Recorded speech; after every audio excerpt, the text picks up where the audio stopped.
आज हमारे बीच छत्तीसगढ़ के एक मशहूर डायरेक्टर आने वाले हैं, श्री मनोज वर्मा जी। नेशनल अवार्ड पा चुके हैं एक मूवी को लेके जिसका नाम है बुलंद द मेज।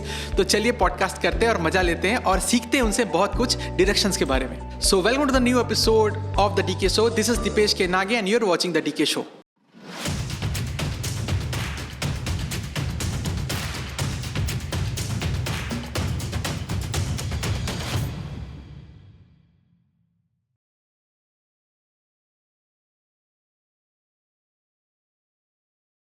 Hello sir, how are you?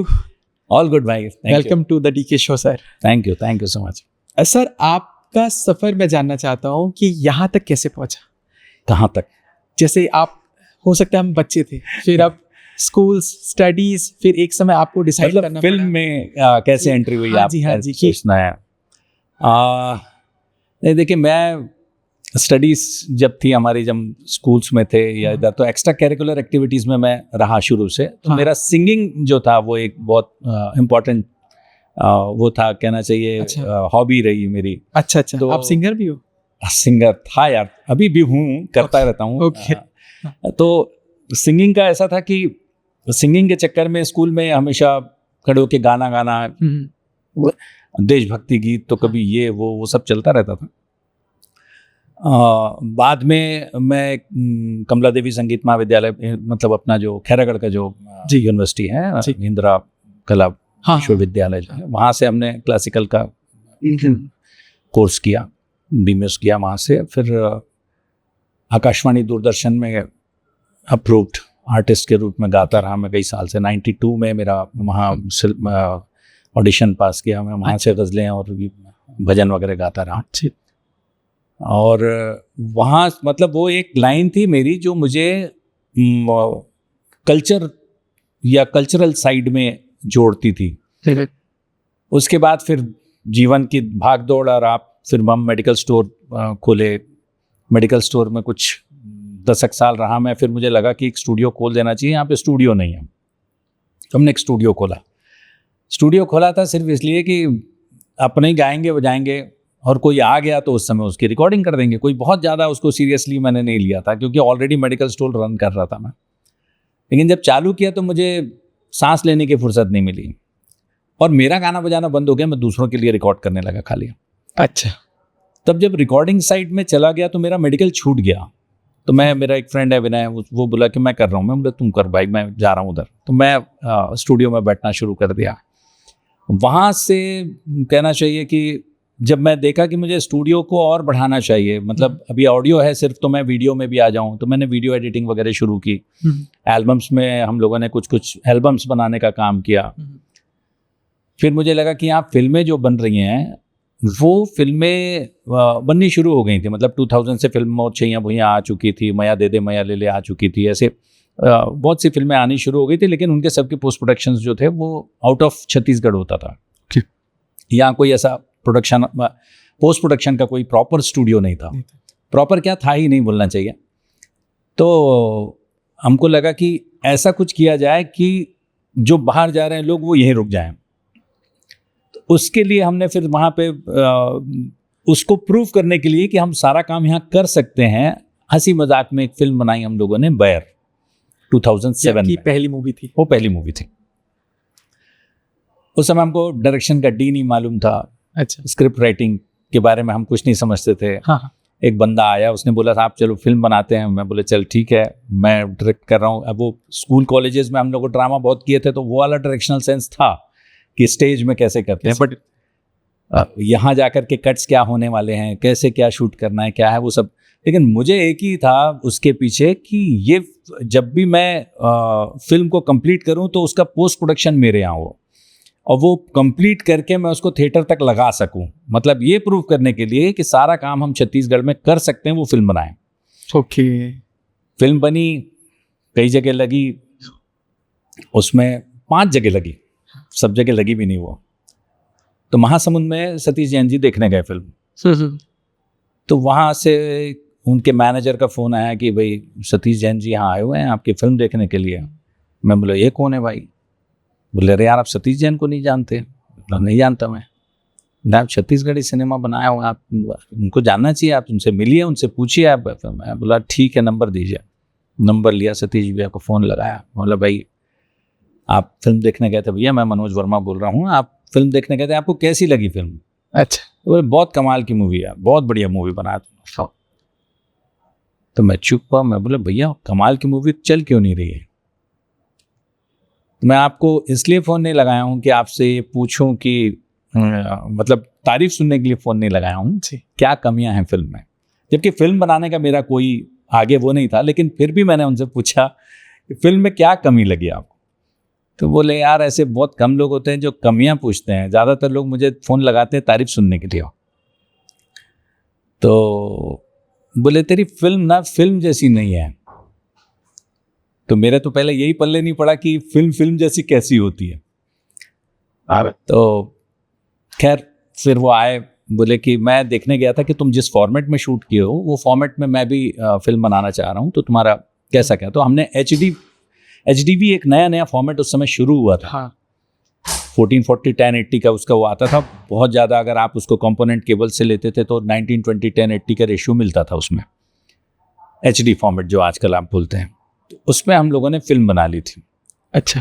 वो पहली फिल्म जो बैर जो थी वो उसी फॉर्मेट में बनी।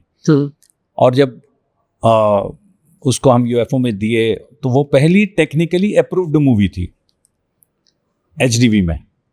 हाँ। कि जो पूरे पर्दे पे आती थी।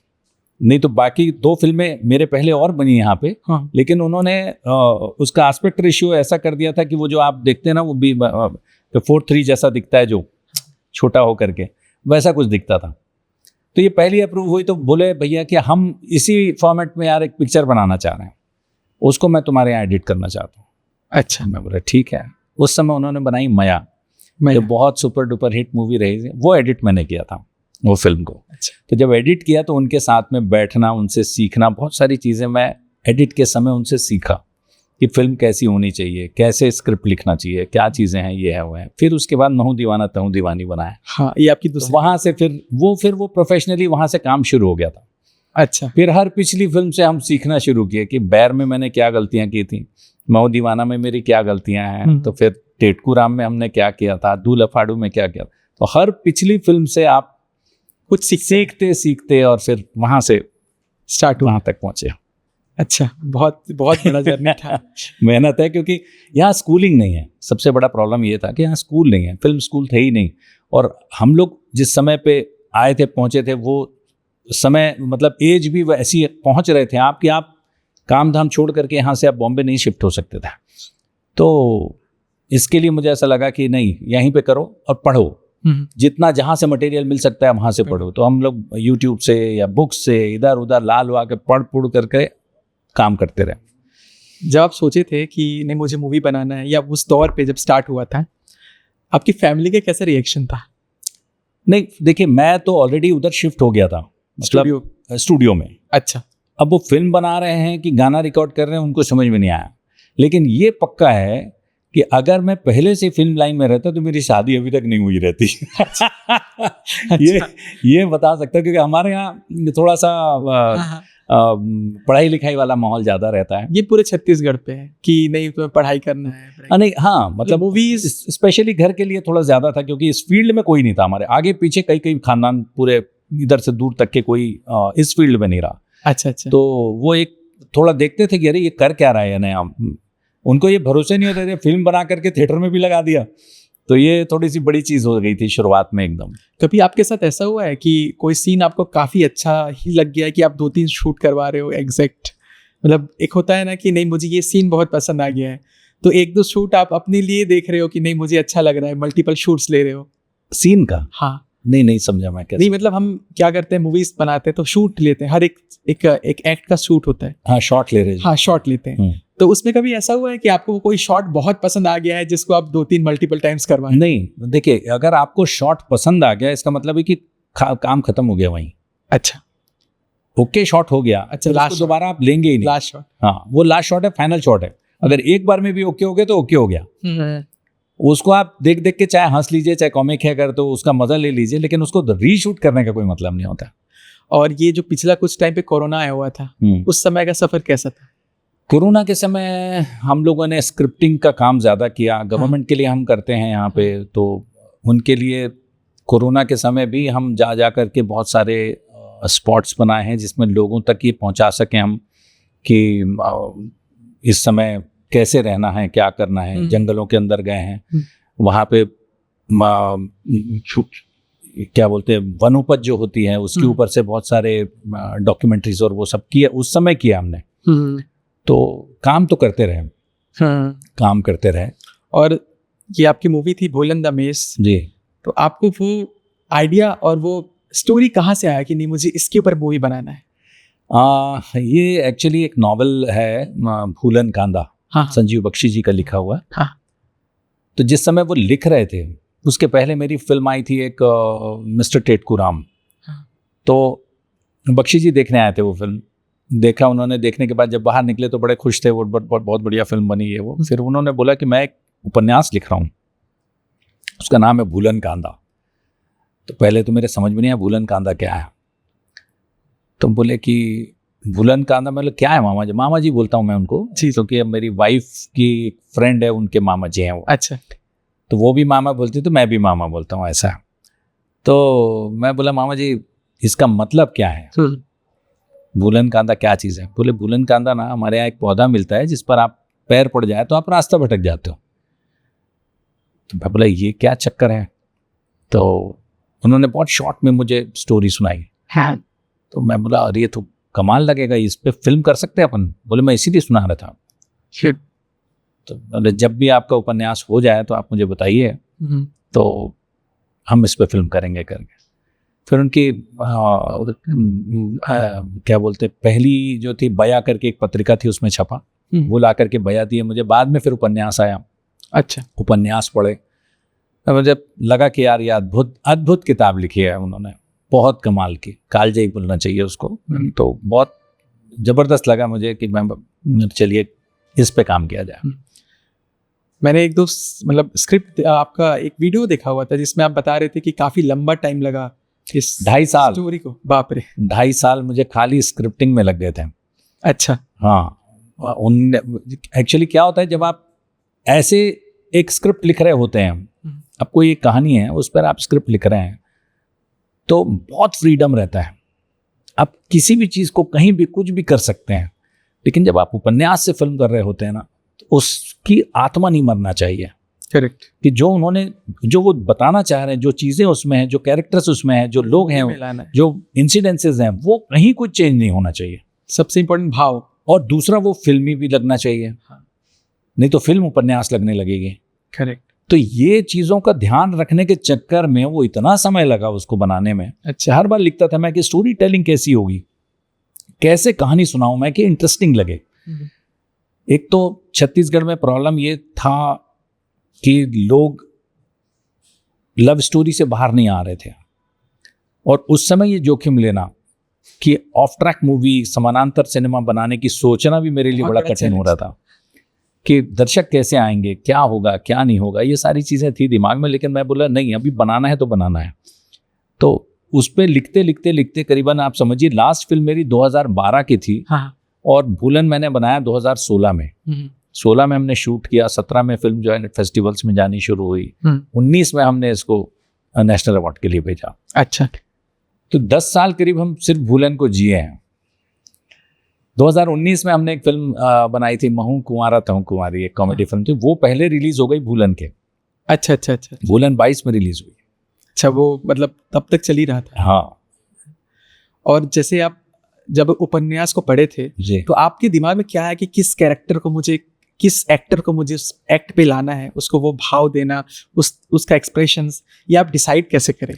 देखिए क्या होता है, जब भी आप कहानी पढ़ते हैं जी, या मैं कहानी सुनाऊंगा आपको, कोई एक कहानी सुनाता हूं तो ऑटोमेटिकली आपके दिमाग में एक विजुअलाइजेशन होने लगता है, फिल्म दिखने लगती है आपको। बिल्कुल। तो जब भी आप कहानी पढ़ते हैं, उपन्यास पढ़ते हैं, तो जैसे ही उसमें भकला एक कैरेक्टर आता है, तो आप देखते देखते ना आप एक बंदा इमेजिन करते हैं।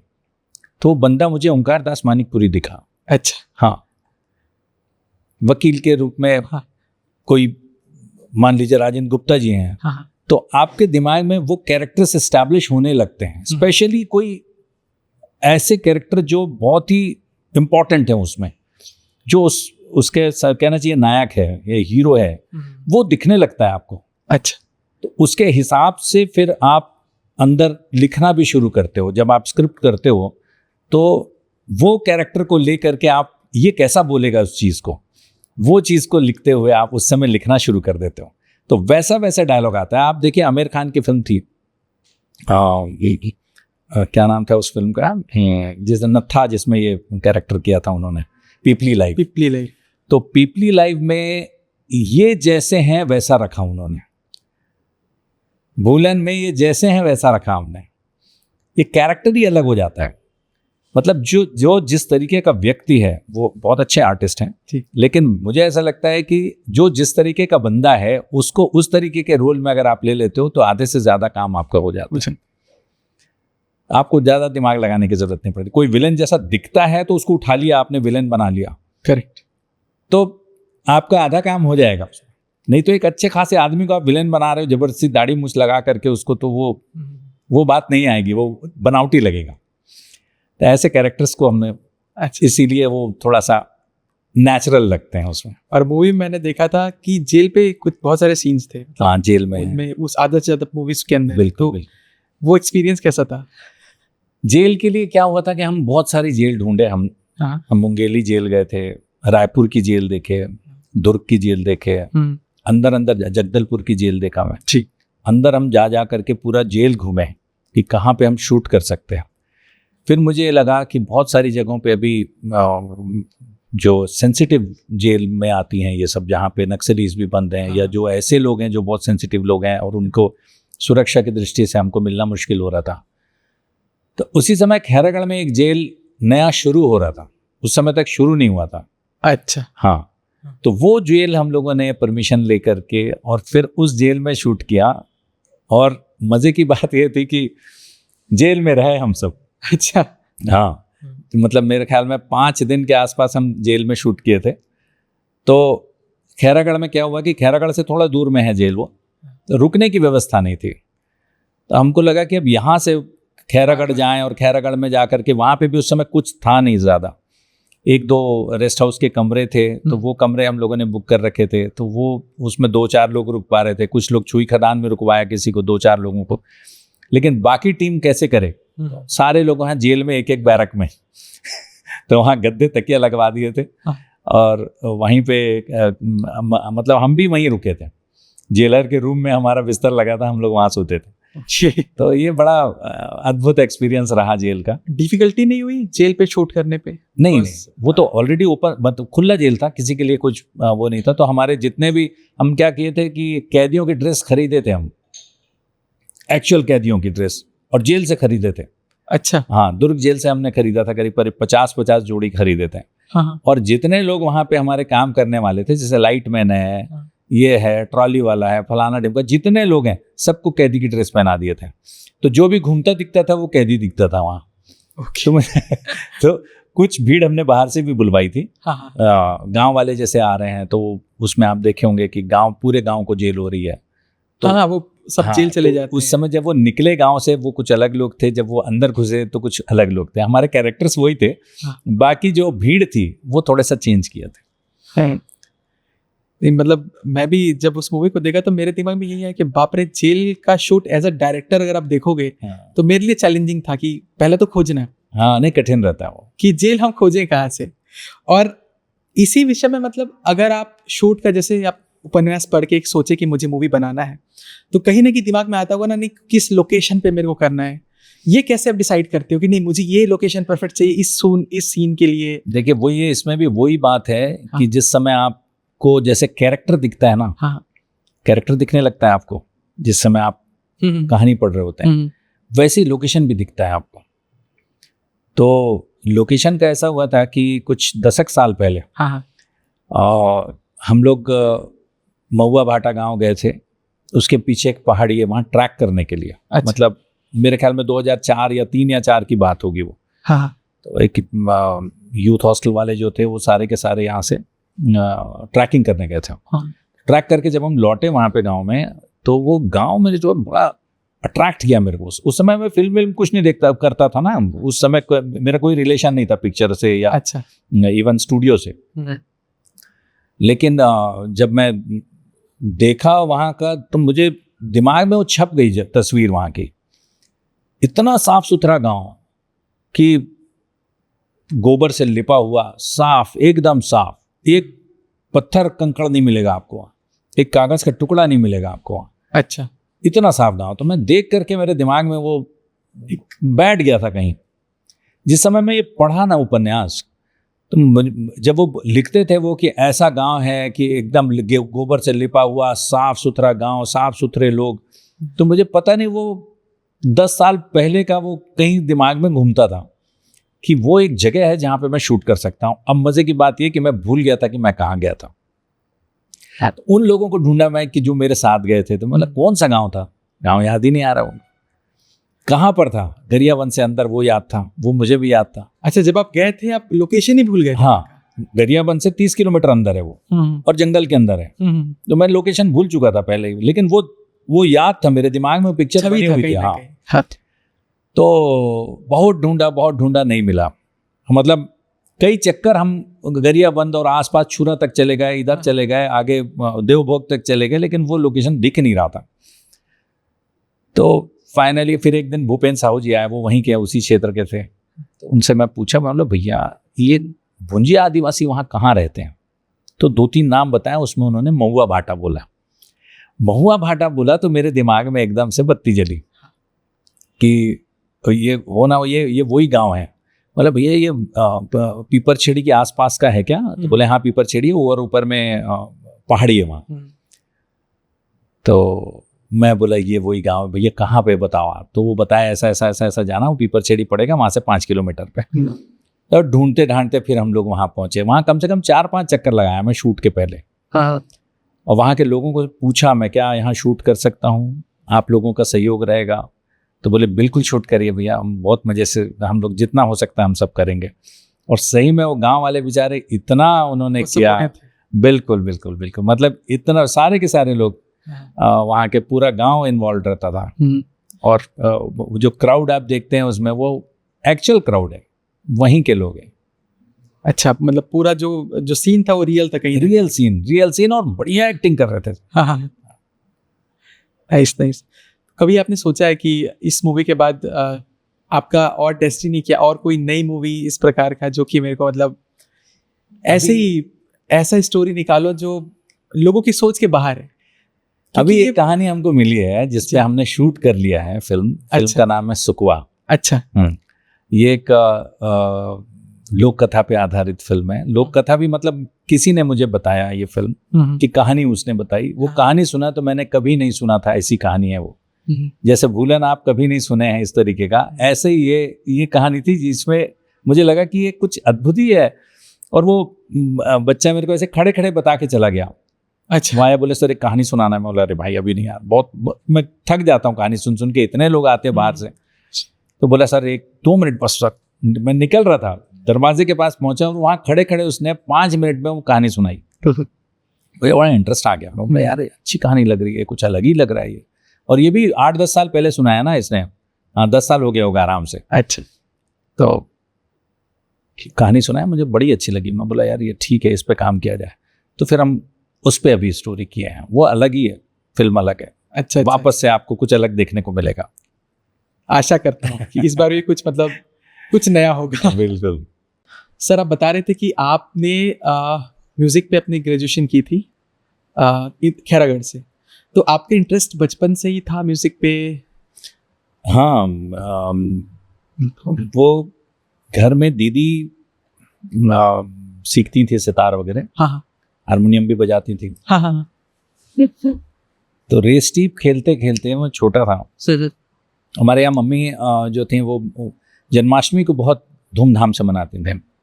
तो जन्माष्टमी में हर बार एक कल्चरल प्रोग्राम करती थी वो, जिसमें स्टेज पे सारे बच्चे जो हैं कुछ ना कुछ परफॉर्म करते थे। अच्छा। तो छोटा था, मेरे ख्याल में 6-7 साल का रहूँगा, 6 साल 5 साल 6 साल का। तो ये सब रेस टीप खेलते खेलते ये लोग जहाँ प्रैक्टिस कर रहे थे वहाँ मैं घुस गया।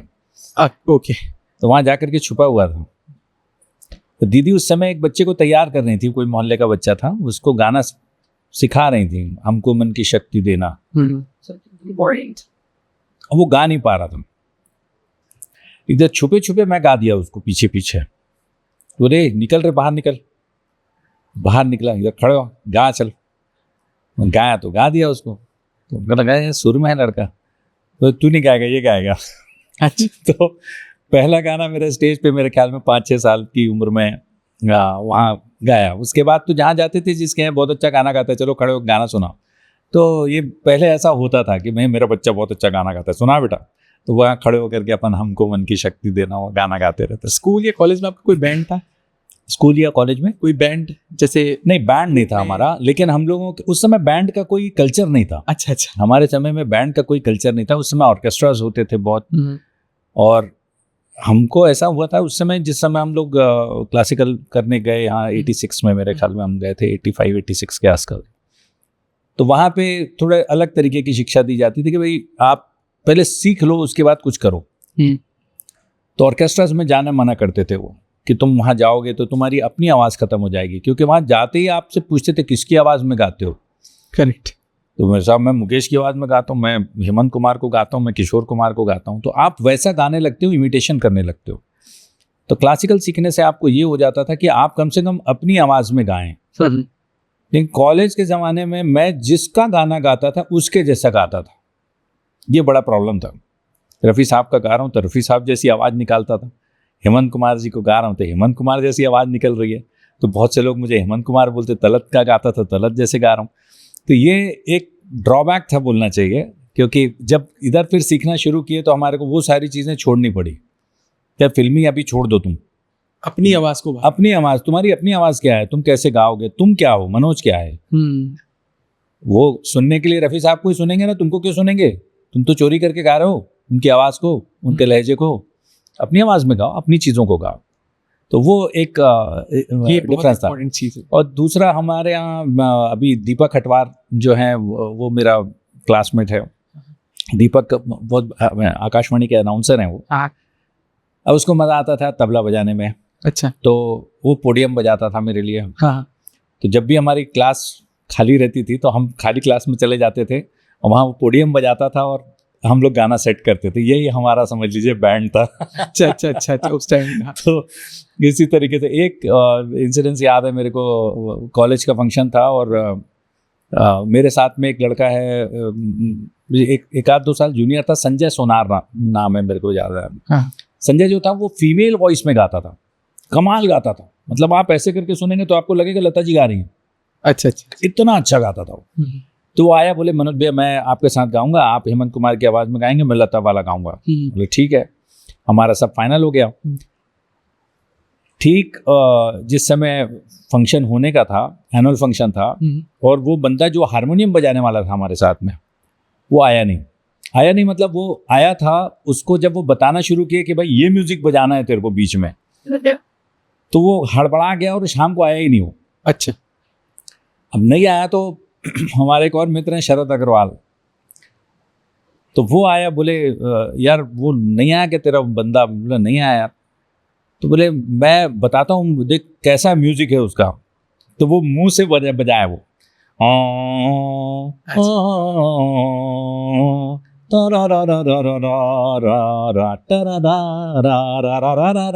खोया हुआ ऐसा है वो। मतलब सुन शरादी तरह, तू ना मुंह से निकालना भाई आवाज। बोले भाई ऐसा कैसे करेंगे हम? बोले नहीं, मुंह से निकालना आवाज, मजा आ जाएगा। तो हुआ ये कि मैं बीच में खड़ा हुआ, इधर शरद, इधर संजय सोनार, 2 माइक हमारे हाथ में और एक तबला वाला, हारमोनियम नहीं। गाना शुरू किए और जैसी म्यूजिक आता था तो माइक उसके मुंह पे लगाता था, मैं वो मुंह से आवाज निकालता। अच्छा। वो मुंह से म्यूजिक निकालता था और फिर उसके बाद इंटरल्यूड्स, प्रील्यूड, वो सारा शरद मुंह से निकाला। और हम लोग वहाँ गाना गाया, खूब हुड़दंग, वंस मोर चला, वहाँ खूब हुड़दंग हुआ था। तो पहले जो आपके दोस्त थे, मतलब जब स्कूलिंग या कॉलेज पे पढ़े, तो आज भी आपके साथ है? बिल्कुल, मैंने सिर्फ दोस्ती कमाई है। हाँ वाह। इंसान कमाए। नहीं, मैं वही पूछने वाला था। क्या होता है ना, 2 टाइप के लोग होते हैं मेरे हिसाब से। एक वो होते हैं जो जैसे होते नहीं है, बिल्कुल पढ़ाई करना है, और एक वो होते हैं जो पढ़ाई नॉर्मल करते हैं बट बाकी कैलिकुलर एक्टिविटीज में काफी तेज होते हैं। जैसे मैं भी भागता दौड़ता नाचता खेलता, ज्यादा मैं फोकस में पढ़ाई पे नहीं था। तो आपका क्या उसमें था? मैं पास होने के लिए पढ़ता था। मैं भी सिंपली कोई टॉप करना है, ये करना है, ये सब नहीं रहा, लेकिन ये था कि ठीक ठाक थे पढ़ाई में। और ज़्यादा ध्यान हमारा खेल कूद में। मैं बास्केटबॉल प्लेयर रहा हूँ, अरे वाह, एथलीट रहा हूँ, तो मैक्सिमम समय हमारा जो था वो खेल कूद में निकलता था। हाँ हाँ, बचा खुचा गाने में चला जाता था। तो मेरे टाइम शेड्यूल इतना टाइट हुआ करता था उस समय कि सुबह 4:30 बजे से हम ग्राउंड पे होते थे। 7 बजे कॉलेज जाना है, 6:30 बजे तक आप ग्राउंड पे हैं, उसके बाद 7 बजे से आप कॉलेज पहुंच गए। 7 बजे के बाद वहाँ से लौट करके आते थे, 1-1:30 बजे तक के हमारा कॉलेज चलता था। घर आए, फ्रेश हुए, नाश्ता के जो भी है खाना खाया, उसके बाद में शाम को जिम चले गए। वहाँ से आप फिर वापस बास्केटबॉल खेलने पहुँच गए ग्राउंड। 6 बजे तक खेले, 6 बजे से संगीत क्लास चले गए, 6 से 8 संगीत क्लास के बाद घर पहुँचे। उसके बाद अच्छा। इतनी हिम्मत नहीं रहती थी कि आप जगे रहो। अच्छा, तो रात तक के 9 बजे तक के मेरे ख्याल में हम बिस्तर पकड़ लेते थे। तो एक होता ये है ना रूटीन कि था। फैमिली, काफ़ी फैमिली यहाँ हमारे छत्तीसगढ़ पे पढ़ाई करो, फोकस बच्चों को सिर्फ पढ़ाई पे कराते हैं। तो आपकी फैमिली में ऐसा तो दिक्कत? हाँ नहीं, हम बहुत पिटे हैं उस चक्कर में। अच्छा, हाँ, मैं बताया ना, हमारे यहाँ सब डॉक्टर फैमिली है, सारे डॉक्टर्स हैं जी, सब डॉक्टर ऊपर से नीचे तक। मैं अकेला इधर आ गया ये लाइन में। तो ये रहता था कि भाई पढ़ाई पे पहला जोर रहता था कि पढ़ना, क्या कर रहे तू इधर, यहाँ से जो भगता है तो दोस्तों के साथ गायब है, क्या कर रहे तू। तब उनको बता नहीं रहे कि हम शाम को खेलने जा रहे हैं, हम बता नहीं रहे कि इधर जा रहे हैं उधर जा रहे हैं, लेकिन उनको ये भी मालूम रहता था कि ये अपना लाइन पकड़ा हुआ है, कुछ ना कुछ कर रहा है। हाँ। और फाइनली जब कॉम्पिटिशन्स वगैरह की तैयारी करना शुरू किया, मैं जब सीरियसली लिया कि भाई यार अब पढ़ना पड़ेगा, तो सब छोड़ करके फिर जब पढ़ाई में ध्यान दिए, पता चला उस साल हमारा, जिस साल अच्छी तैयारी की तो उस साल एडमिशन कार्ड नहीं आया। तो होता ही है, डेस्टिनी जो है ना, आपको कहाँ लेके जाना है उसको मालूम है, तो वहाँ ले जाती है। हाँ, वो उसको बहुत ज़्यादा दिमाग नहीं लगाना चाहिए, मुझे लगता है। बच्चों के पीछे हम पड़े रहते हैं कि यार ये कर ये कर ये कर। अपने जीवन में जो हम नहीं कर पाए वो हम चाहते हैं हमारा बच्चा करे। करेक्ट। और इस चक्कर में हम उसके पीछे पड़े रहते हैं, जबकि उसकी डेस्टिनी वो अपना लेके आया है, वो कुछ करेगा, हम नहीं समझ पा रहे हैं, वो देख रहा है ऊपर वाला, वो कर रहे हैं सब। तो उनको छोड़ना चाहिए, मुझे ऐसा लगता है कि आप गाइड कर सकते हैं। बहुत ज़्यादा। कभी ऐसा हुआ है कि कभी आप लाइफ में ऐसे इंसिडेंट में फंसे हो, या ऐसे मुसीबत में जब लगा है कि सिर्फ भगवान ही निकाल सकता है मेरे को? हर बार आप भूलन को अगर आप पकड़ के चले ना, तो मैं तो आज भी बोलता हूँ कि मैं वो फिल्म बना नहीं सकता जो फिल्म बन के आई है। बजरंग बली फिल्म बनाए बुरी, और उनके ऊपर छोड़ दो आप। जिस दिन आपको वो फेथ हो गया कि yes he is with me, आपको कुछ हो ही नहीं सकता, कोई बिगाड़ ही नहीं सकता, कोई कुछ नहीं कर सकता। क्योंकि देखो, बोलते हैं ना, कुछ अच्छा हो रहा है आपके लिए तो अच्छी बात है, आपने जो सोचा वो हो गया तो अच्छा है, नहीं हुआ तो और अच्छा है, क्योंकि आपके हिसाब से नहीं हो रहा है, वो ऊपर वाले के हिसाब से हो रहा है। तो वो वहाँ तक देख पाता है जहाँ तक हम नहीं देख पाते।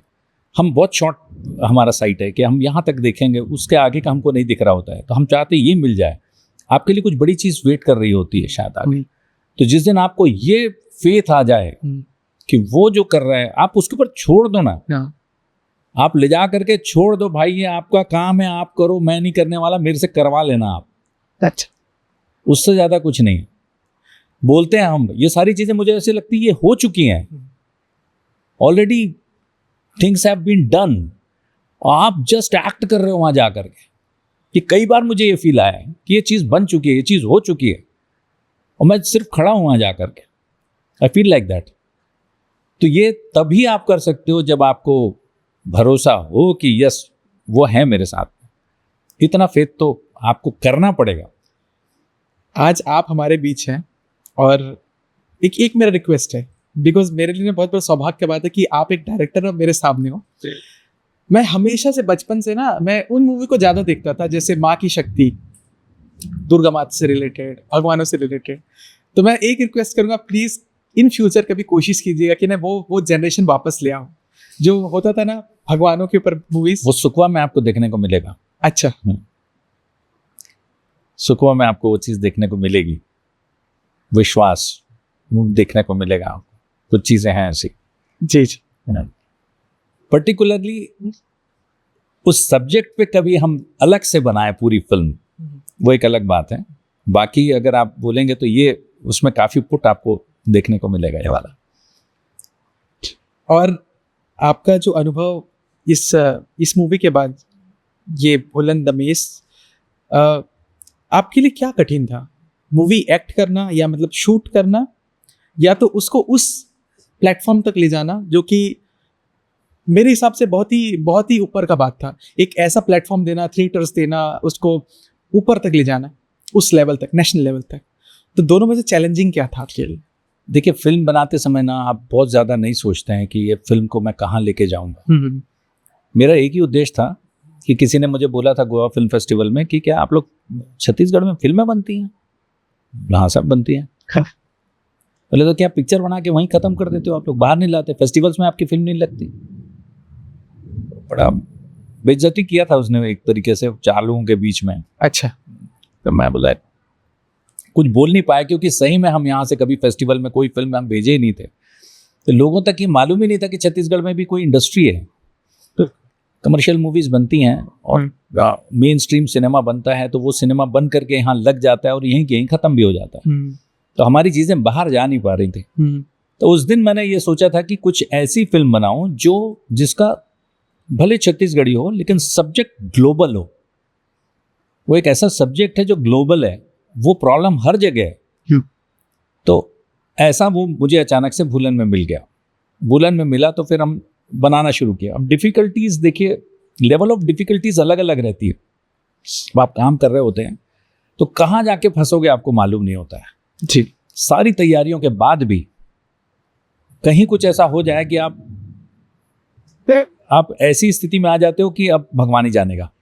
तो ऐसे बहुत सारे इंसिडेंसेस हुए पूरे भूलन में, शूटिंग के दौरान से ले करके आप रिलीज तक के अगर मैं बोलूं आपको, तो हर जगह ऐसे इंसिडेंसेस थे। 16 में हमने फिल्म बनाई, 22 में फिल्म लग रही है। बाप रे। 6 साल बाद। 6 साल तक उस फिल्म का बजट जो भी था वो हमने लगाया और उसका ब्याज भरते रहे 6 साल तक। बहुत ही बड़ा चैलेंज था। अब लोग ये बोलते थे, यार तू इतना पैसा फंसा के मुस्कुराता कैसे रहता है?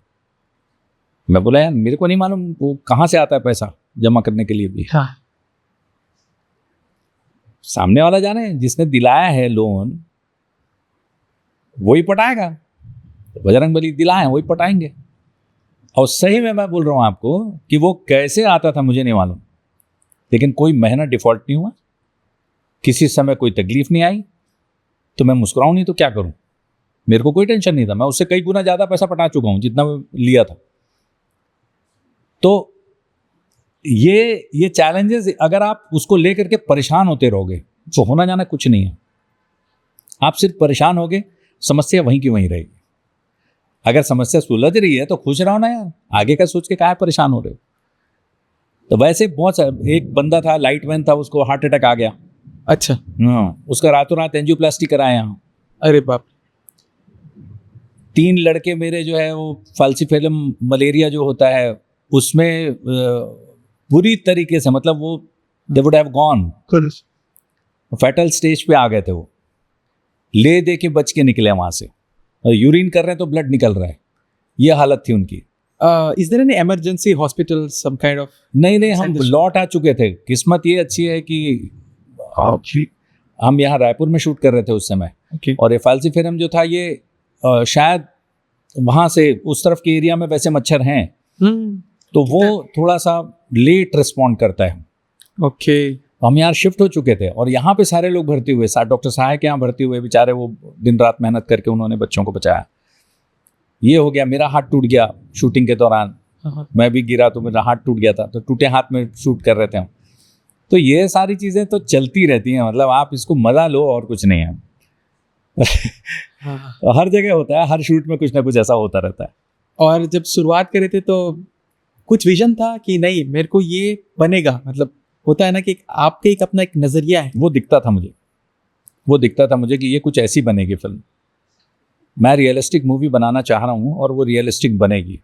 कैरेक्टर्स बहुत रियल रखने मुझे, उस वजह से मुझे दिक्कत भी आई, उस वजह से काफ़ी दिक्कतें आई, क्योंकि यहाँ थोड़ा लाउड एक्टिंग जो है वो पसंद करते हैं जी। रियलिस्टिक में आप जितना रियल काम करते हो उतना ज़रूरी है। तो वो काम कराने में थोड़ा प्रॉब्लम हुआ, लेकिन हमारे यहाँ आर्टिस्ट बहुत सुलझे हुए हैं और सबने बहुत अच्छे से निभाया उसको। तो रियलिस्टिक करने में थोड़ा सा दिक्कत है। आप कलर्स देखिए उस फिल्म के, तो कलर्स भी आप देखेंगे तो वो उसी पैटर्न में बिल्कुल रियलिस्टिक दिखेगा, कुछ ऐसा चटक मटक कलर ये वो ऐसा ताज वैसा नहीं है। जितना रियल में दिखता है आपके आईज में वैसे ही कलर करेक्शन है उसका, वैसे ही DI हुआ है, वैसे ही कैमरा किया, वैसे ही लाइट किया हमने। एक बल्ब जल रहा है तो लाइट का क्या हालत रहेगी, किस तरीके का दिखेगा चेहरा, कितना डार्कनेस रहेगी। तो वो थोड़ा कठिन था, लेकिन हमारे DOP जो हैं वो भी बहुत अच्छे, बहुत सुलझे हुए DOP हैं। संदीप सेन जी कोलकाता के, वो आए थे, उन्होंने किया काम, बहुत अच्छा काम किया। और आपने कभी एक्टिंग किया है अपार्ट फ्रॉम डायरेक्शन?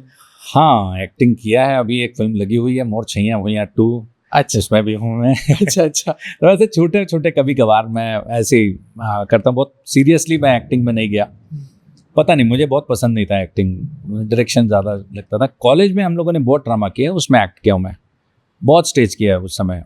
और कोई सिंगिंग, मतलब कोई सॉन्ग, क्योंकि आपका स्पेशलिटी तो एज आप सिंगर ही हो, चाहे दिल से कुछ भी। गाना मैं छत्तीसगढ़ी इसलिए नहीं गा पाता था क्योंकि मुझे ऐसा लगता था कि मैं शायद छत्तीसगढ़ी वैसा नहीं गा पाऊंगा जैसे यहाँ के फोक सिंगर्स गाते हैं। अच्छा। तो मैं नॉर्मली किसी फिल्म में गाता नहीं था। बुलन में एक गाना है नंदा जाही कारे, वो गाना मैंने गाया, वो भी नहीं गाते गाते गाया। मीर साहब की रचना है वो। मीर साहब से मैं बोला कि साहब आप ही गाएंगे इसको, तो मीर साहब बोले जरूर गाऊंगा। और जब वो ट्रैक बन गया, ट्रैक बनने के बाद जब उनको गाने के लिए बोले, तो वो क्या है, वो स्वच्छंद गाते हैं, वो मतलब स्टेज पे खड़े हुए और वो स्टेज के खिलाड़ी हैं, तो जब गाते हैं तो मज़ा आ जाता है लोगों को एकदम। तो वो फ्री हैंड गाते हैं, बिल्कुल कहाँ पे रुकना है, कहाँ क्या करना है, उनको सब अपने हिसाब से रहता है। रिदम में जब आप बांध देते हो किसी को, तो उनको वहीं पे रुकना है जहाँ पे हम बोलेंगे। इतने ही सुर में गाना है, अगर काली 2 से गाना है आपको, D शार्प से गाना है आपको, C शार्प से गाना है आपको, तो वहीं से गाना है। तो उसमें वो बेचारे फंस गए क्योंकि वो बेसिकली सिंगर नहीं थे। अच्छा। और पूरा दिन लग गया हमको गवाने में। बोले यार पसीना पसीना हो गया बेचारे, बोले अब नहीं हो रहा है, मैं बाद में करता हूँ। मैं बोला सर मैं एक काम करता हूँ, शूटिंग के लिए मैं गा लेता हूँ इसको, बाद में फिर ट्राई करेंगे आपसे। हाँ। बोले ठीक है। तो शूटिंग के लिए मैं गा करके चला गया था कि शूट कर लेंगे, लिपसिंग कम से कम हो जाए वहाँ। हाँ। वहाँ इतना पसंद किए लोग कि बोले यार ये इसको चेंज मत करना। हाँ। लेकिन लौट करके मैं फिर उनको बोला तो बोले नहीं ये ठीक लग रहा है, आप इसको रहन दीजिए। तो ऐसा रह गया था वो। अच्छा। आपका कोई वर्स्ट एक्सपीरियंस हुआ है, मतलब शूटिंग के टाइम, जो बिल्कुल मुझे पसंद ही नहीं आया, मतलब ये दिन आना ही नहीं था? शूटिंग ही नहीं, चलो मतलब इस मूवी को नहीं, लेकिन आपका ओवरऑल करियर पे एज अ डायरेक्टर ऐसा कोई वर्स्ट एक्सपीरियंस जो आप भूल ही नहीं सकते?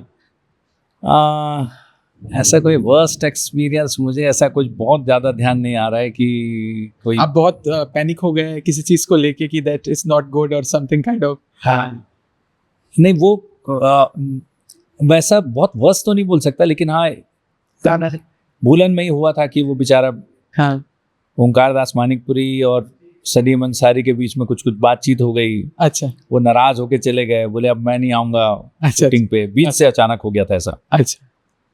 तो उस समय मैं थोड़ा पैनिक हुआ ज़रूर कि अरे ये क्या हो रहा है, मतलब इतनी भीड़ को आपको संभालना, प्रोडक्शन भी देखना, डायरेक्शन भी देखना, सारी चीज़ें आपको ही देखनी है। यहाँ पे सब चीज़ के लिए अलग अलग बंदे होते नहीं हैं, हमारे यहाँ उतना बजट होता नहीं। वो ठहरे थे 30 किलोमीटर दूर, फिर हम यहाँ से उनको मनाने गए वहाँ पे। ओंकार भाई नाराज थे, बोले उसने मेरे को गाली वाली दे दिया, ऐसा क्या वैसा। मैं बोला ओंकार भाई वो लगे लाट में बोल दिया है, वो छोड़ो आप उसको। बेचारे मना करके लेके आए, लेकिन वो एक थोड़ा समय था ऐसा कि आधी फिल्म शूट हो चुकी है, 10-15 दिन हो चुके थे शूट करके, और उसके बाद अचानक वो बोले कि नहीं मैं छोड़ रहा हूँ फिल्म। बोले भाई ऐसा होता नहीं है, देखिए बी प्रोफेशनल। आप जो भी हो रहा है ये पर्सनल है, आपके लड़ाई झगड़े पर्सनल हैं, आप प्रोफेशनल आदमी हो। आप तो खैर समझ गए, बाद में चीज़ें लाइन अप हो गई थी, लेकिन ये इस तरीके की घटना होनी नहीं चाहिए, शूट पे नहीं होनी चाहिए। करेक्ट। सबसे ओवरऑल जब ये मूवी कंप्लीट हुआ और जब आपको पता चला कि मूवी नेशनल अवार्ड के लिए जा रहा है, वो एक्सपीरियंस कैसा था? नहीं पता क्या चला, भेजने वाला मैं ही था, मैं ही प्रोड्यूसर था, मैं ही डायरेक्टर था। पर वहाँ जो हुआ ना कि जब नेशनल अवार्ड मिला, हाँ, उस समय क्या रिएक्शन था ये जरूर हाँ। इंटरेस्टिंग है कि हमने भर के तो भेज तो दिया था यहाँ से, हाँ और कोरोना के कारण उसके रिजल्ट्स लेट आए, हाँ 1 साल लेट आए करीब। तो मैं तो ऐसी नीचे कोई एक हमारे ब्रदर का या बंदा कोई आया हुआ था बाहर से, छिंदवाड़ा से, हाँ उनको सी ऑफ करने के लिए नीचे गया हुआ था। अच्छा। वो लोग गए हैं और मैं बाहर ही खड़ा हुआ था, उसी समय कॉल आया हाँ कि बोले मैं IBC से बोल रहा हूँ, भैया आपका बाइट चाहिए। काय का बाइट चाहिए यार, अभी तो लेके गए तुम लोग 2-3 दिन पहले। अरे सर वो जो अवार्ड मिला है ना उसके लिए आपका बाइट लेना है। बोले कौन सा अवार्ड मिला? अभी कोई अवार्ड नहीं मिला। अरे सर भूलन को नेशनल अवार्ड मिला है ना, उसके लिए बाइट। हाँ भूलन को नेशनल अवार्ड मिला कब? अरे आप कहाँ हो? बोले सर टीवी में चल रहा है सब जगह, आप को खबर ही नहीं है। अब मैं उस समय मेरी सांस ऊपर की ऊपर नीचे की नीचे, बोला यार ये क्या है, इस तरीके से सूचना मिलेगी ये मैं सोचा नहीं था।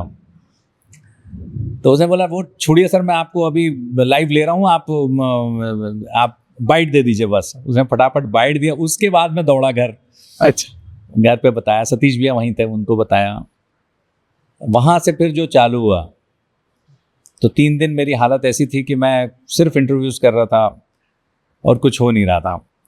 अब वो मेरे से पूछते थे साहब कैसा लग रहा है आपको? बोला आप लोग मेरे को कुछ लगने नहीं दे रहे हो। अच्छा। थोड़ा खाली रहूं, दिमाग खाली रहे तो कुछ लगे मुझे, कुछ समझ में नहीं आ रहा है, अभी थोड़ा सा खाली छोड़िए मुझे तो मैं उसको एंजॉय कर सकूं, फील कर पाऊंगा। ऐसा हुआ था उस समय। अच्छा। वो अलग ही माहौल था, लेकिन वो अलग माहौल था। सो आपके लिए ये इंटरनेशनल जाना या नेशनल, इन दोनों में से ज़्यादा इम्पोर्टेंट क्या था? नहीं, national award definitely. National award हमारे देश का सर्वोच्च पुरस्कार है फिल्म का, और वो छत्तीसगढ़ को मिलना पहली बार, उससे ज़्यादा खुशी की कोई बात नहीं थी। इंटरनेशनली क्या होता है, इंटरनेशनल में कोई ऐसे अवार्ड्स अगर आप बोलते हैं कि भाई ऑस्कर मिल रहा है आपको, या आप कोई ऐसी जगह पे, तो वो एक अलग बात हो जाती है। लेकिन फेस्टिवल्स में जाना, फेस्टिवल्स में अवार्ड लेना वो सामान्य बात है। कोई बहुत बड़ा उसको मैं मतलब नेशनल अवार्ड के कंपैरिजन जो भी देश है भाई ये देश का भी है और सर्वोच्च अवार्ड है, राष्ट्रपति देते हैं इसको, तो ये बहुत बड़ी नहीं, वो सच में मतलब इमेजिनेशन नहीं कर सकते कि हाँ, हम लोग के सब दिमाग में भी नहीं था कि मतलब मुझे भी लगा था भेज तो दिया है, कंटेंट अच्छा है, बनी अच्छी है फिल्म, वो सब मुझे लग रहा था। और एक उम्मीद थी कि शायद मिल सकता है। अच्छा, इस नाम से मुझे याद है इस मूवी के, भूलन द मेस, ये सच में है क्या ऐसा कुछ कि जिसपे पैर रखो और इंसान सच में भूल जाता है? हाँ है। अच्छा। ये क्या है, एक बेल जैसा होता है वो। हाँ, हमने तो सिर्फ सुना था, उनको नहीं मालूम था। भूलन शूट करने के बाद मैं वनौषधि बोर्ड के लिए डॉक्यूमेंट्री कर रहा था, एपिसोड्स बना रहा था उनके लिए। 10 एपिसोड हमने बनाया था ट्रेडिशनल हीलर्स के ऊपर में, जो अपने वैद्य लोग रहते हैं उनके ऊपर। तो उसके लिए हम कोंडागांव गए थे। कोंडागांव में एक वैदराज थे, उनको लेकर के जब अंदर हर वैदराज को लेकर के हम जंगल जाते थे साथ में। ओके। और वहाँ जंगल में जाकर के सारी जड़ी बूटी शूट करते थे, उनका उखाड़ना, निकालना, उसके बारे में बताना, ये सारी चीज़ें शूट कर रहे थे। तो वहाँ पे वो लेकर के गए हमको, और उन्होंने वहाँ पहली बार दिखाया मुझे कि ये साहब, वो नहीं जानते मुझे कि मैं भूलन बनाने वाला मनोज वर्मा हूँ या कौन है, वो नहीं जानते, कुछ उनको मालूम नहीं। उन्होंने बताया कि बोले भैया ये जो है ना इसको भूलन बोलते हैं। तो मेरे कान खड़े हो गए। मैं बोला ये क्या है? तो बोले इसको ना आप नहाक दो तो रद्दा बुला जाओ। मैं बोला मैं नहाकूं अभी? तो बोले नहीं ऐसे नहीं, अंधी में, मतलब कभी ऐसे गलती से आप क्रॉस करके चले गए उधर। हाँ। पैर पड़ने को नहीं बोल रहा था वो बोलता था कि अगर आप क्रॉस कर गए उधर चले गए तो फिर आप भटकोगे अंदर। तो और इसका इलाज हम इसके जो जड़ है उससे हम मलेरिया का इलाज करते हैं, उसी भूलन कांदा की बेल से। अच्छा। मतलब चलो भैया, अच्छा इंटरेस्टिंग है। उसके बाद फिर इसी दरमियान हम और एक जंगल गए, और वहाँ पर वो बंदा हमको लेकर के चढ़ा ऊपर। पहाड़ी में हम ऐसे चढ़े, पहाड़ी जहाँ से चालू हो रही थी वहाँ से ऐसे चढ़ते चढ़ते ऊपर तक गए। और वहाँ पे जा कर के उसने बोला कि साहब अब बस ऐसे ही है, सब वापस चलते हैं जी। तो सब बताते बताते वहाँ से बोले ठीक है। अब वापस आने के लिए हम वापस पलटे। हाँ बोले, ठीक है अब इधर से जाना है। बोले नहीं साहब इधर से नहीं, हम इधर से आए थे। मैं बोला क्या बात करते हो यार, हम तो इधर से आए हैं। बोले नहीं सर इधर से आए हैं। दिमाग घूम गया। मेरे साथ जो 2-3 थे वो सब बोले हम इधर से आए हैं, वो अकेला बोलता था नहीं इधर से आए हैं। बोले, कैसी बात कर रहे हो यार। बोले साहब आप छोड़िए, आप हमारे साथ चलिए। था बोले चल भाई इनके साथ ही चलो, ये तो जंगल के आदमी, इनको ही मालूम है। और जब वो निकाल करके नीचे लेकर के आया हमको, तो हम वहीं खड़े थे जहाँ से चढ़े थे। तो पता नहीं, मुझे लगा कि शायद हम लोगों ने भी भूलन खूंदा है, मतलब या तो क्रॉस किया उसको कि हमारे से बनाया। हाँ। जो आपका विजन था आज आपके सामने रियलिटी में आ गया। अरे वाह। उसके बाद मैंने लिख करके डाला था, एक पोस्ट डाला था कि भूलन मिल गया। अरे वाह। वो घूम घूम के मेरे पास आता है कि ये भूलन का आंधा है करके। नहीं वो मतलब समझो कि ये सच में ये भगवान बजरंगबली ने बनाया वो, ये तो क्योंकि कहीं ना कहीं से देखिए कितना रियलिटी में चलेगा कि सच में ऐसा आपके साथ ही हो गया एट लास्ट। बिल्कुल ये एक्सपीरियंस रहा, लेकिन बहुत मजेदार था वो। ये तो मतलब नहीं भूला जा सकता नहीं भूला जा एक्सपीरियंस को। अच्छा। और अभी चल रहा है मार्केट पे ओटीटी का बहुत ज्यादा क्रेज, मतलब लोग मूवीज चैनल्स छोड़ के सब ओटीटी पे मूव हो गए ज्यादातर लोग। तो आप कभी सोच रहे हो, मतलब कभी विजन है कि इसको, इस प्लेटफॉर्म को, ये हमारी छत्तीसगढ़ी मूवी को ट्राई किया जाए ओटीटी प्लेटफॉर्म तक? नहीं, छत्तीसगढ़ी को हमने ट्राई किया है वहाँ पे, भूलन के लिए बहुत भटका है। मतलब बहुत सारे OTTs को हमने देखा भी। उस समय नेशनल अवार्ड नहीं मिला था। अवार्ड मिलने के बाद भी अब वो एक बार जैसे आप पिच कर देते हैं ना फिल्म, उसके बाद वो लोग एंटरटेन नहीं करते सेम मूवी का। तो पता नहीं क्या बात थी, लेकिन छत्तीसगढ़ी अभी तक की कोई फिल्म उन्होंने ली नहीं है। और भूलन को हो सकता है कि अगर मैं शायद हिंदी में भी सेंसर करा लेता तो फिल्म चली जाती थी OTT पे।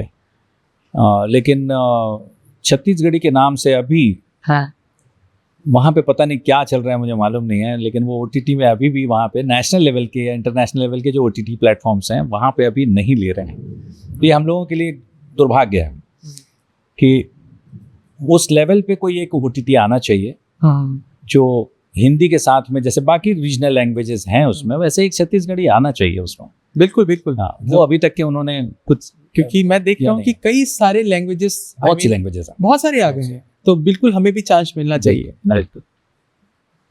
बहुत ही अच्छी बात है। और हाँ, OTT, और मेरे को जितना समझ है OTT का, ये लोग शायद लैंग्वेज को ज़्यादा प्रायोरिटी दे रहे हैं एज कम्पेयर टू बोली।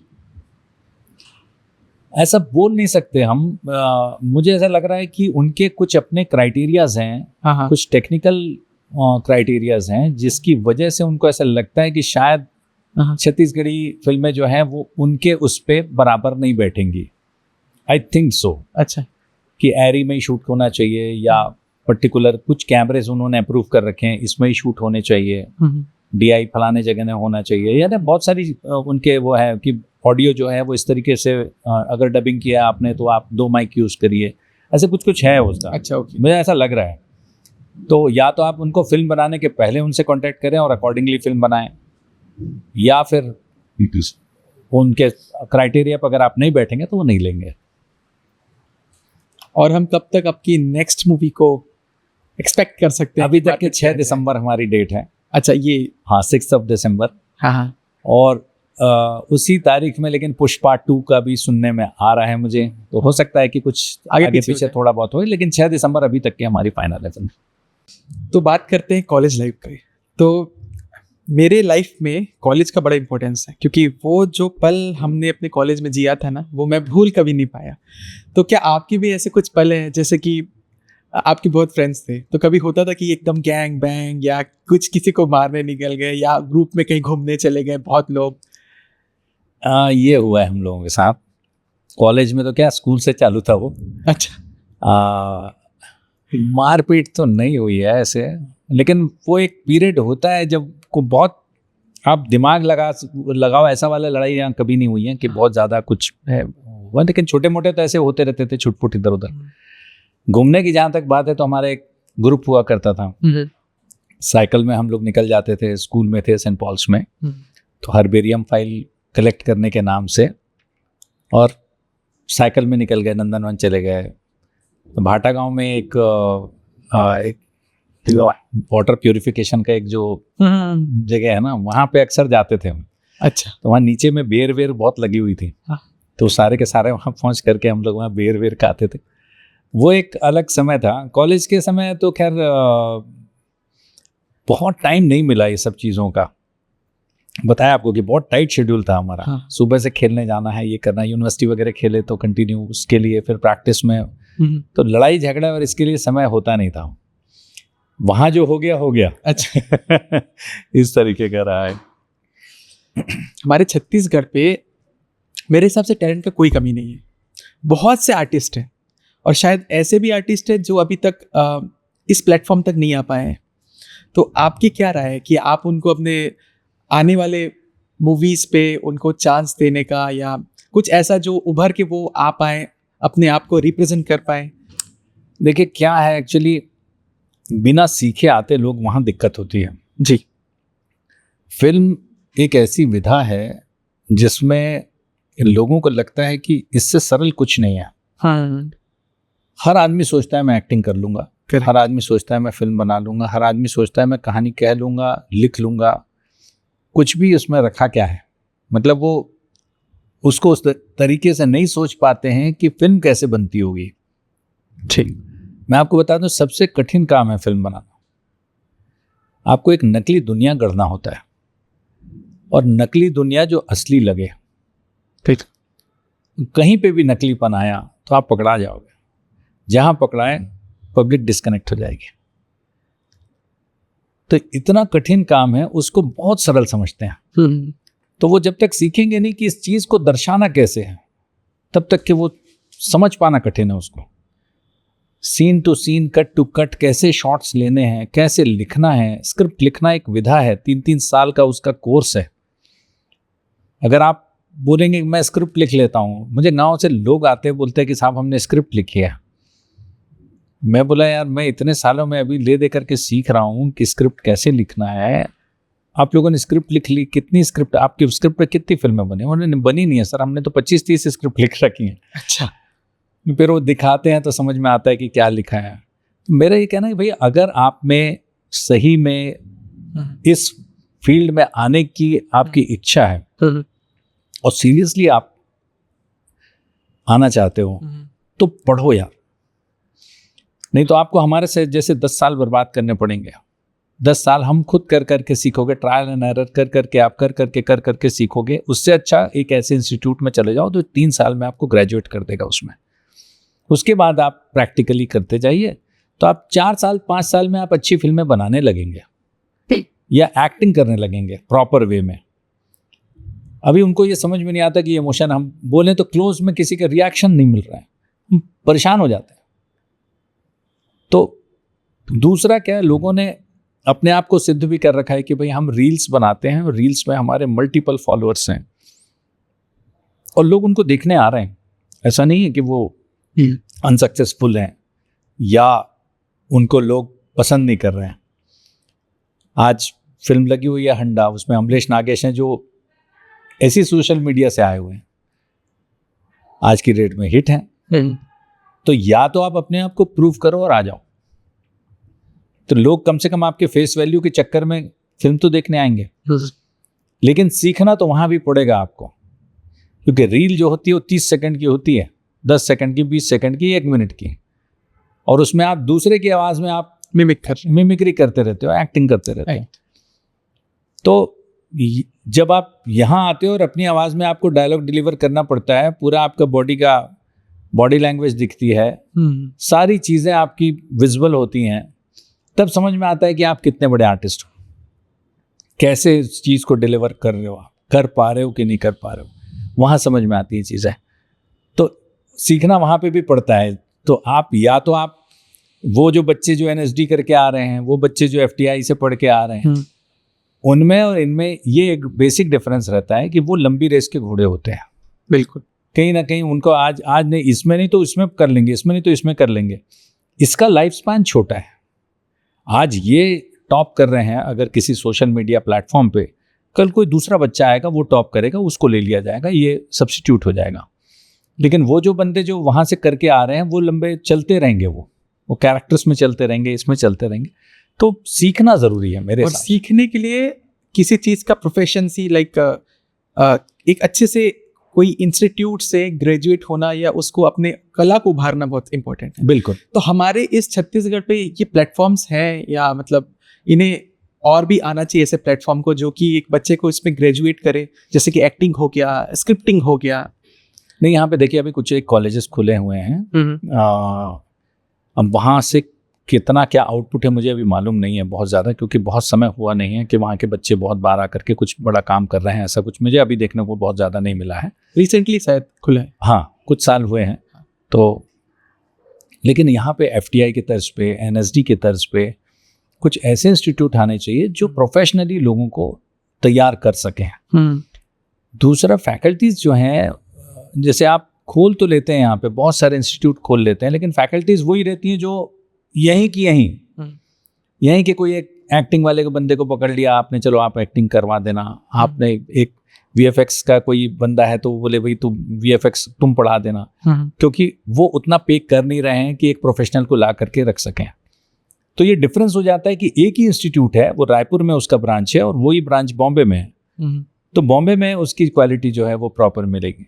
भाई कपड़े की एक दुकान है, कपड़े में आप किसी का एक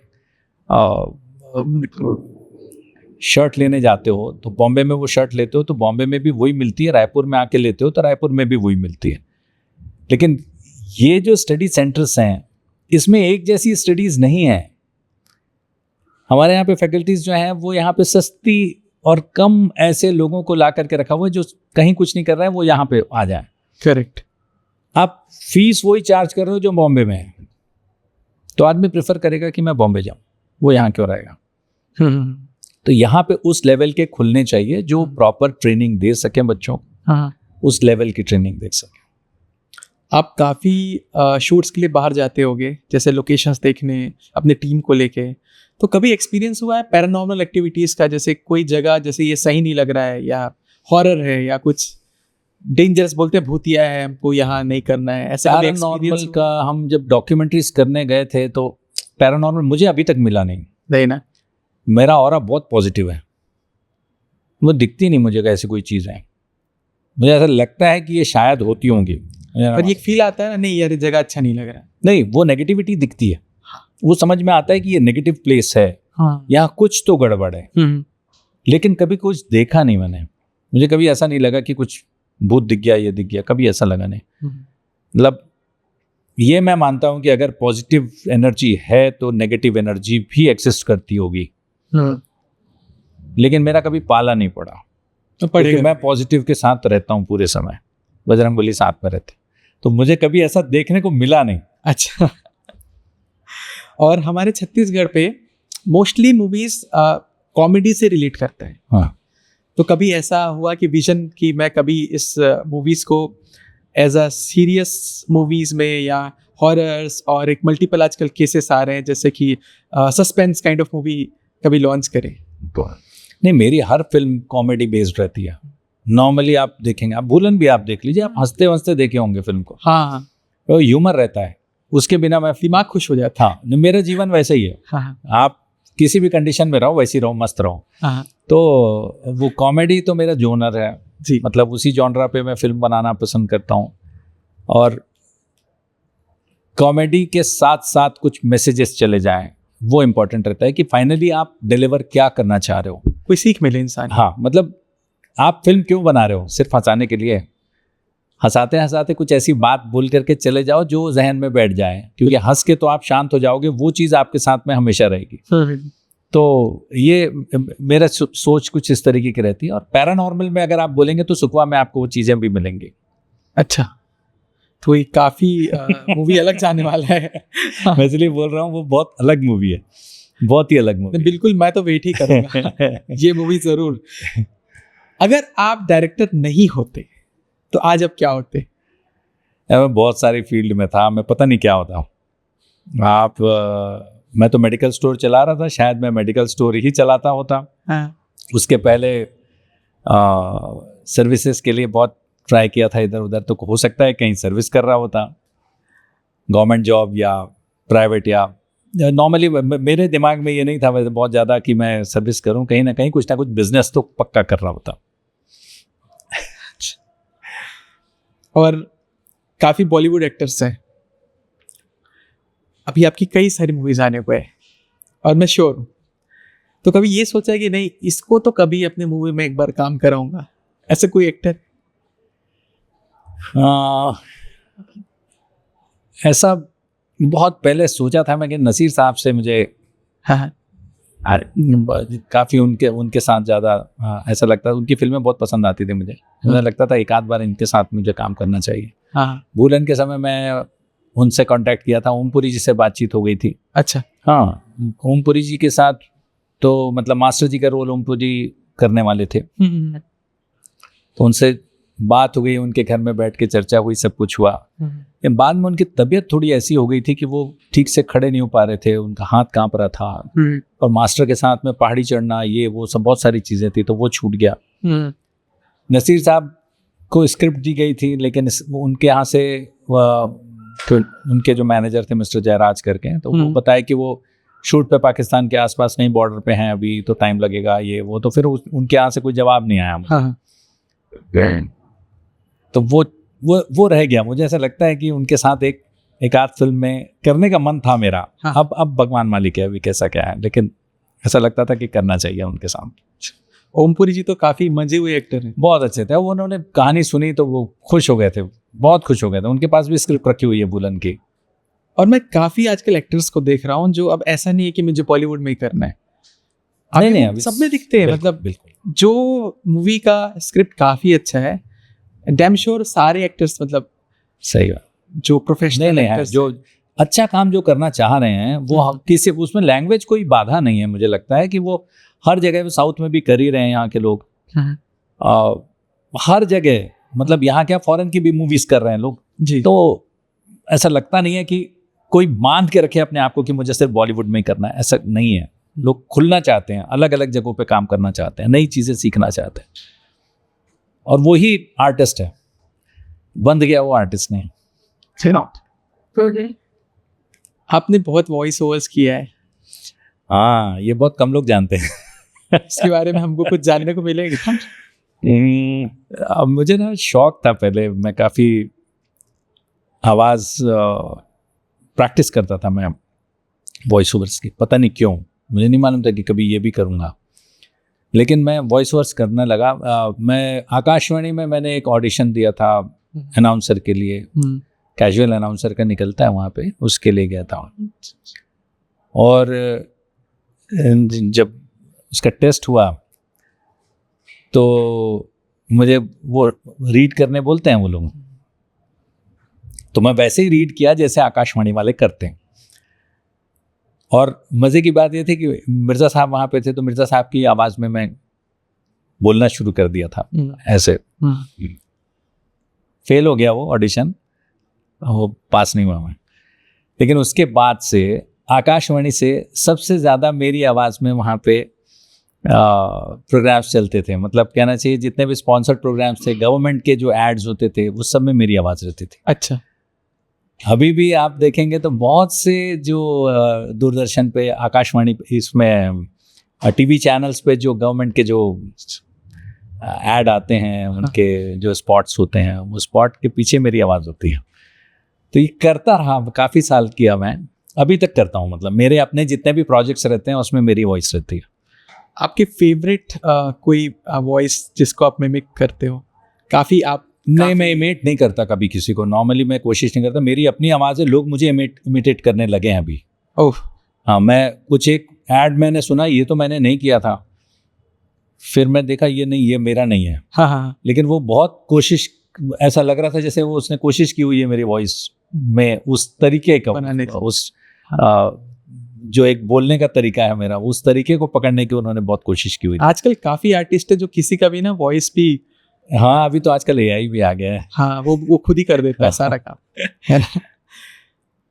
टॉलीवुड इंडस्ट्री, आप और कौन सा और कैसा ग्रोथ चाहेंगे कि ये अभी भी होना बाकी है इस हमारे टॉलीवुड में? देखिए, टॉलीवुड का तो मैं नहीं कह सकता कि, क्योंकि ये तो लगातार ग्रो कर रहा है।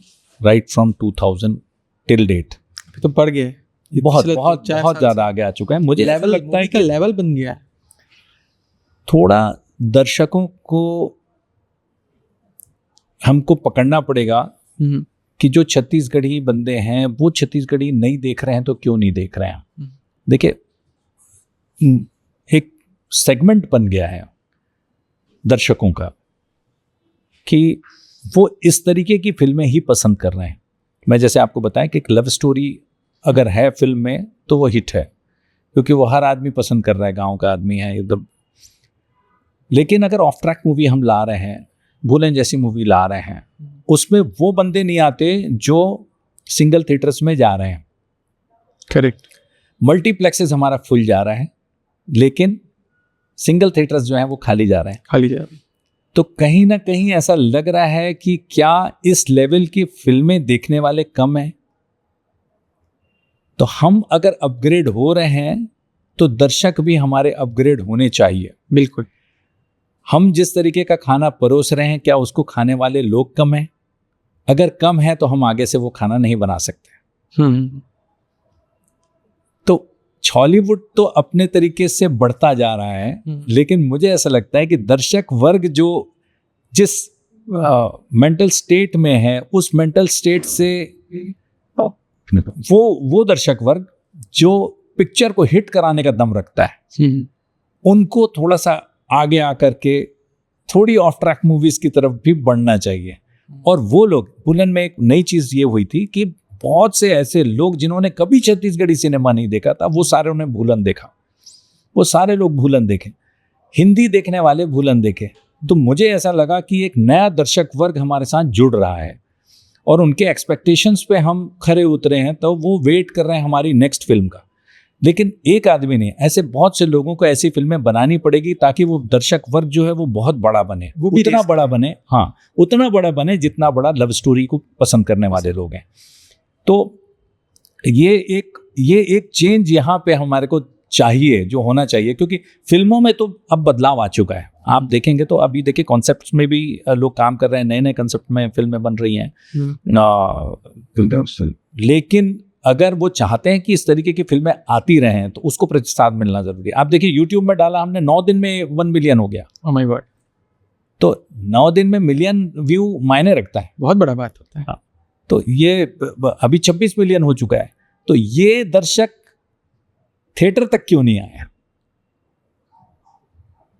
तो ये इंपॉर्टेंट है। मेरा कहने का मतलब कि भाई जो बंदा इसके पीछे पैसा लगा रहा है, दिमाग लगा रहा है, इतनी मेहनत कर रहा है, तो उनको रिटर्न्स आएंगे नहीं तो वो आगे से ऐसी फिल्में नहीं बना पाएंगे। और आप हमेशा यही बोलोगे कि हॉलीवुड में फिल्में नहीं बनती। करेक्ट।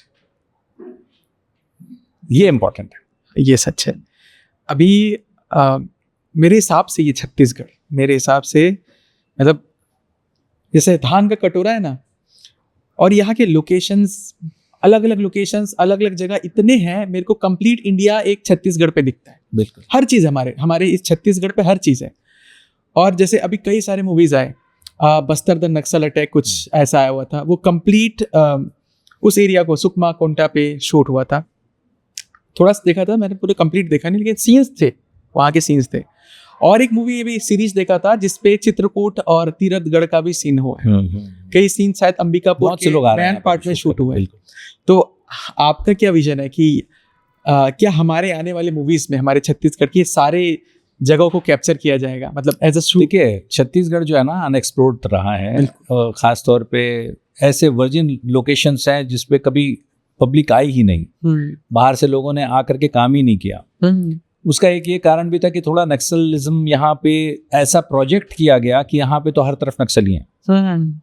आप एयरपोर्ट से बाहर निकले आपको गोली मार देंगे, मतलब ये दिमाग में लोगों के डाल दिया गया। नक्सलिज्म के नाम से छत्तीसगढ़ को ज्यादा जाने लगा। तो ये एक बहुत कठिन समय होता है हम लोगों के लिए भी कि हम अगर चाहें कि हम बस्तर में जाकर के शूट करें तो हमको ये लगता है कि अभी टेंशन कौन ले, क्योंकि हमको शूटिंग का टेंशन है, उसमें हम जा करके वहाँ पे एक नया टेंशन ले कि कब कौन आकर के हमको रोक देगा काम करने से, कब कहीं कोई दिक्कत तो नहीं आ जाएगी, कहाँ के लिए परमिशन चाहिए, कहाँ के लिए क्या करना है, वो सब एक दिमाग में रहता है। हालांकि यहाँ की जो अभी फिल्म नीति बनी थी उसमें परमिशंस के लिए उन्होंने ये कर दिया कि भाई सिंगल खिड़की है, आप यहाँ पे सिंगल विंडो में जाइए, वहाँ पे दे दीजिए, और वहाँ से वो सारे जगह के परमिशंस ला करके आपको दे देते हैं। बट स्टिल आप जिस समय ये सारी चीज़ें सोचते हैं तो उस समय आपके बैक ऑफ माइंड में ये रहता है कि यार कहीं कोई प्रॉब्लम हुआ तो दिक्कत होगी किसी के साथ। Take care of your whole team. Exactly, वो 70-80 लोगों का आपको पूरा सिक्योरिटी ध्यान में रखना है, आपको सारी चीज़ें आपको सोचनी पड़ती हैं। तो वैसे समय पे लोग जो है, अब क्या हुआ है कि थोड़ा सा ओपन होने के बाद से बाहर से लोग आना शुरू हुए। यहाँ आकर के फिर उनको लगा कि नहीं, तीरथगढ़ तो जाया जा सकता है, चित्रकूट जाया जा सकता है। देखिए मज़े की बात क्या होती है कि किसी एक गांव में अंदर में एक घटना हुई, ठीक, वो घटना हुई सुकमा जिले में। तो जब रायपुर के पेपर में छपता है वो, बस्तर तो नहीं, बस्तर नहीं, वो सोचता है सुकमा में ऐसा हुआ, हमको लगता है सुकमा में हुआ। जब वहां के लोकल पेपर में छपेगा तो बोलेगा जगरगुंडा में कुछ हुआ, काफी अंदर। ठीक, हाँ, रायपुर में छपा सुकमा में कुछ हुआ। जब आप नेशनल लेवल पे पहुंचे तो बोला रायपुर में हुआ। हाँ, ये तो मैंने फैक्ट देखा है। तो ये क्योंकि लोग रायपुर को जानेंगे, सुकमा को नहीं जानेंगे। रायपुर के पास सुकमा में ऐसा लिख देगा वो, हमारे यहाँ लेके सुकमा के पास जगरगुंडा में। तो एक्चुअल कहाँ हो रहा है, बहुत इंटीरियर में कहीं, लेकिन नाम आ रहा है रायपुर छत्तीसगढ़ का। तो उस चक्कर में लोगों को लगता है कि अरे ये तो यहीं हुई ये घटना, मतलब यहाँ पे ऐसा हो रहा है, यहाँ पे ऐसा हो रहा है। तो वो एक वजह होती है कि बाहर से लोग यहाँ आने में थोड़ा सा हिचकते थे, लेकिन अब आने लगे हैं, सब जगह जा रहे हैं, सब जगह शूट हो रहा है। पिछले कुछ 5 साल के अंदर ही मैं देख रहा हूँ कि अब काफी वहां से भी आ रहे हैं टीम्स जो उस लोकेशंस को कैप्चर कर। नहीं, उस लोकेशंस के अलावा क्या है, यहाँ के लोग बहुत सरल हैं। हमारे यहाँ पे शूटिंग्स बहुत इजी हैं, बहुत कोऑपरेटिव लोग हैं। आप जिसके पास चले जाइए, आप सब लोग अपने मतलब दिल से जुड़ जाते हैं बेचारे कि भैया हमारे यहाँ शूट कर लीजिए, हमारे यहाँ कर लीजिए। तो ये चीज़ें आपको बाहर नहीं मिलेंगी। Actually, the people are very happy to see those things. हाँ, नहीं, और वो उनको ये लगता रहता है कि हमारे घर में शूट हो रहा है, दुनिया मेरा घर देखेगी। मतलब ये जो चीज़ें हैं ना, ये थोड़ा सा अलग है हमारे यहाँ। सर, हमारे छत्तीसगढ़ पे काफ़ी एक्टर्स हैं, एक्ट्रेसेस हैं, तो मैं जान सकता हूँ कि आपके आने वाले मूवी में आपकी कोई ऐसे एक्टर या एक्ट्रेस है जिससे आप लेना चाहोगे अपने मूवी में?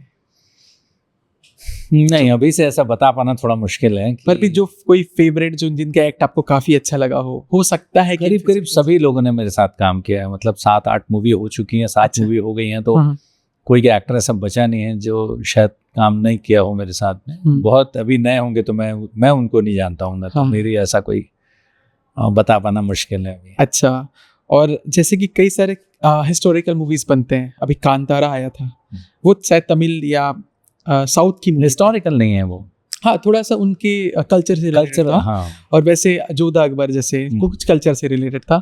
तो क्या हम आने वाले फ्यूचर पे ऐसे कोई मूवी एक्सपेक्ट कर सकते हैं हमारे छत्तीसगढ़ से? या बिल्कुल कर सकते हैं। अभी तो देखिए एक बच्चे ने बनाई भी है अभी, झटको मिटकी के ऊपर में एक फिल्म बनी है। तो अभी मैं बता रहा हूँ ना, कंटेंट सभी नए आ रहे हैं हमारे यहाँ। चाहिए तो बस अच्छे दर्शक, और मतलब जो इस तरीके की चीज़ों को पसंद कर सकें और रेगुलर इतना तो कम से कम देखें कि उसके पैसे निकल जाएं। बिल्कुल। तो जब तक कि वो नहीं होगा तब तक कि इस तरीके की फिल्में आना थोड़ा मुश्किल रहता है। लोग कमर्शियल साइड ज़्यादा जाना चाहते हैं। लेकिन मुझे ना इस आने वाले जनरेशन का सा फील आ रहा है कि लोग अब मूव हो रहे हैं ऐसे मूवीज़ पे। बिल्कुल। आजकल वो लव स्टोरीज से बोर हो चुके हैं। ऐसा लिखते ज़रूर हैं लेकिन चलती वही है आज भी। लिखते ज़रूर हैं। बुलंद के साथ में बहुत से लोगों ने ऐसा लिखा है कि ये एकदम अलग मूवी है, पहली बार ऐसा हो रहा है कि कोई लव स्टोरी नहीं है, नहीं तो हमेशा लव स्टोरी बनाते हैं लोग, ऐसा करते हैं, लेकिन चलती आज भी लव स्टोरी है। अच्छा, तो पैसे अर्न करना है तो love story must. Love story कोई बुरी बात नहीं है, मैं ये नहीं बोलता कि कुछ इसमें ख़राब है। हर आदमी जो है वो कहीं ना कहीं आपकी लाइफ का एक मेन पार्ट जो है वो उसमें घुसा रहता है। बिल्कुल। तो बहुत से लोग हैं जिनकी अपनी लव स्टोरीज होती हैं, कुछ लोग जो है वो दूसरे के देख के खुश होते रहते हैं, कुछ लोग खाली सपने में लगे रहते हैं कि भाई हाँ ऐसा हो जाए। वो सारी चीज़ें उनको उस फिल्म में देखने को मिलती हैं, तो वो पसंद करते हैं उसको। मेरे पास कुछ रैपिड फायर क्वेश्चंस हैं, और क्वेश्चंस नहीं है, एक एज अ टॉपिक है, और आपको बस एक माइंड पे जब आपका पहला फ्लैश, अगर मैं उनका नाम लूँ जैसे कि फूड, तो आपका फेवरेट फूड क्या है? ऐसे छोटे मोटे क्वेश्चंस हैं, करें? बिल्कुल। पहला ही फेवरेट फूड आपका क्या है? मुझे मशरूम अच्छा लगता है। अच्छा, कोई स्पेसिफिक सब्जी उसकी? सब्जी? हाँ सब्जी में हाँ, ऐसे तो बहुत सारी हैं, लेकिन खाता मैं सभी सब्जियां हूँ। हाँ। बहुत पसंद जैसे बोले तो कुछ एक पर्टिकुलर डिशेस ऐसी बनती हैं कि अगर भट्टे को दही के साथ में बनाया जाए वो कुछ अलग ही लगता है। जी, वैसी एक सब्जी बनती है, भाभी बनाती हैं, वो बहुत टेस्टी लगती है मुझे। अच्छा अच्छा। उड़ीसा में ज़्यादा बैगन को भी लिया जाता है दही के साथ, छत्तीसगढ़ में भी है। हाँ नहीं, वो एक अलग तरीके से बनता है, कुछ पहले से फ्राई करते हैं उसको, ये करते हैं, फिर हम्म। उसके बाद ऊपर में दही डालते हैं, वो बड़ा टेस्टी लगता है। अच्छा, भरता बैगन का बहुत पसंद है। फेवरेट कोई प्लेस छत्तीसगढ़ में या कहीं कहीं भी? कहीं पे भी ऐसे फेवरेट प्लेस जहाँ बार बार जाना पसंद कर रहा हूँ हाँ। मैं, ऐसा ऐसी कोई जगह है नहीं जहाँ बहुत रिपीट गया हूँ मैं। तब भी जैसे जब अच्छे जगह का याद आए तो वही याद है कि यार काश वो जगह होता। वैसे चित्रकूट मुझे बहुत पसंद है। अच्छा। चित्रकूट अच्छा लगता है, अपने रायपुर वाला, जगदलपुर वाला। हाँ हाँ। और फेवरेट मूवी आपकी बॉलीवुड से, नॉट अवर चॉलीवुड बट बॉलीवुड से कोई फेवरेट? क्योंकि बचपन से हम देखते बड़े हुए हैं। बॉलीवुड में एक मूवी आई थी जो जीता वो सिकंदर, हाँ, कमाल की मूवी लगती है मेरे को। जब जहाँ से बैठता हूँ वहाँ से, जहाँ से चलती रहती है वहाँ से बैठ करके देख लेता हूँ उस फिल्म को, वो मुझे बहुत अच्छी लगी। एवरग्रीन है मूवी। हाँ। Favourite song? बहुत सारे हैं। एक बता पाना बहुत कठिन है कि पर्टिकुलर कोई एक सॉन्ग, लेकिन ऐसे बताना बड़ा मुश्किल लग रहा है मुझे, याद नहीं आ रहा है एकदम से। कोई भी एक सॉन्ग। लग जा गले। अच्छा, आप सिंगर थे तो एक गाना का एक छोटा सा मुखड़ा सुना सकते हैं? हाँ बिल्कुल, क्या सुनना चाहेंगे आप? गीत आपको जो पसंद है। अगर मुझसे मोहब्बत है, मुझे सब अपने गम दे दो, इन आँखों का हर एक आंसू मुझे मेरी कसम दे दो, अगर मुझसे मोहब्बत है। awesome.